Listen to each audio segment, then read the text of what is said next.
Do you remember blanket training that Michelle Duggar did from 19 Kids and Counting with her children?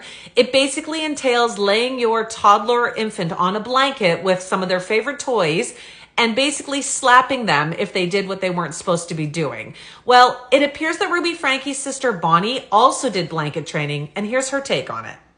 In the beginning with blanket time, you are going to feel like it's a disaster. And it is. It's really hard. And I have a headache every time I start.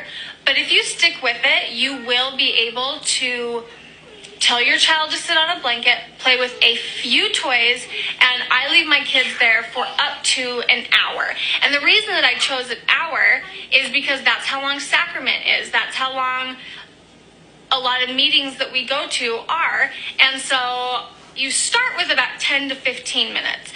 And you work your way up, and it depends on their age as well. I do not like to set a timer because something that